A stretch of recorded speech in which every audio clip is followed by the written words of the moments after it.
Assalamualaikum, Shalom, Om Swastiastu, Namo Buddhaya, Salam Kebajikan, Rahayu. Halo semuanya, perkenalkan aku Nazwa Hilkani dengan NIM 250306083. Aku dari Fakultas Pertanian, Prodi Peternakan Universitas Sumatera Utara. Nah, teman-teman, di sini aku akan menyampaikan hasil wawancaraku bersama Pak Agus selaku pemilik peternakan kambing Etawa ini. Nah, awal mula alasan beliau membangun peternakan ini karena sebagai sumber penghasilan kehidupan. Nah, peternakan beliau ini sudah dibangun sejak 15 tahun yang lalu dan awal mulanya itu modalnya itu dari teman. Mereka seperti bagi hasil peternakannya. Namun lama-kelamaan menjadi punya sendiri. Awal mula beternak itu dengan 8 ekor kambing yang digunakan adalah kambing kacang. Nah, seiring berjalannya waktu, beliau mengganti dengan kambing Etawa dan juga biri-biri. Nah, target beliau itu per tahun adalah sekitar 60 juta. Nah, beliau menargetkannya itu pada setiap lebaran haji atau biasa disebut Idul Adha.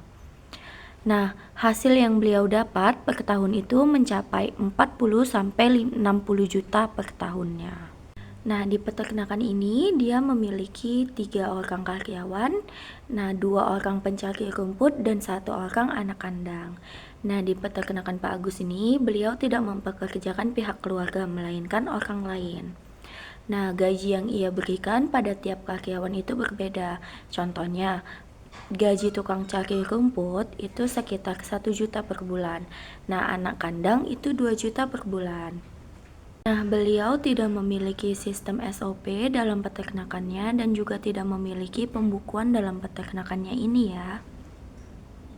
Jenis pakan yang digunakan Pak Agus adalah rumput, ampas tahu, dan juga kulit jagung. Nah, kalau minumnya itu adalah ampas tahu yang dicampurkan dengan air.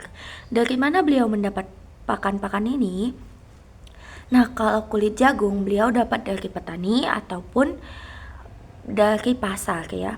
Sedangkan kalau ampas tahu beliau beli di pabrik. Nah, lalu jadwal pemberian pakan itu mulai dari pagi pukul 7. Nah, pukul 7 itu kambing hanya makan rumput.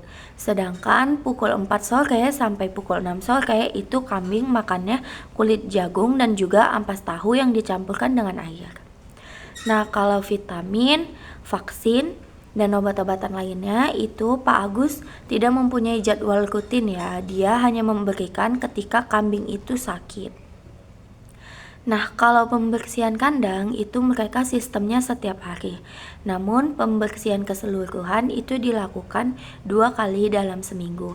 Nah, itu dilakukannya oleh pekerja Pak Agus, bukan Pak Agus sendiri. Produk yang dihasilkan itu adalah daging, susu, feses, dan anak kambing. Nah, kemana beliau jual? Nah, kalau daging itu beliau menjualnya sesuai pesanan, seperti acara akikah ataupun pesta dan lain-lain. Nah, kalau susu beliau jual ke pasar atau ada konsumen yang datang ke rumah untuk mengambil susunya. Biasanya kalau susu beliau menghasilkan 3-6 liter per harinya. Sedangkan feses itu biasanya dijual ke agen-agen. Nah, kalau anak kambing itu biasanya hanya tertentu, itu kalau ada orang yang mencarinya ya. Itu biasanya dijual sekitar 1-1,2 juta. Dana yang dikeluarkan beliau untuk pakan atau untuk gaji karyawan, nah yang pertama pakan itu beliau mengeluarkan sekitar 10-15 juta per tahunnya. Kalau buat gaji karyawan itu beliau mengeluarkan sekitar 4 juta lebih dalam per bulan ya. Permasalahan yang ada pada peternakan Pak Agus ini, yang pertama beliau tidak memiliki sistem SOP dalam peternakannya. Yang kedua, beliau juga tidak memiliki pembukuan dalam peternakannya.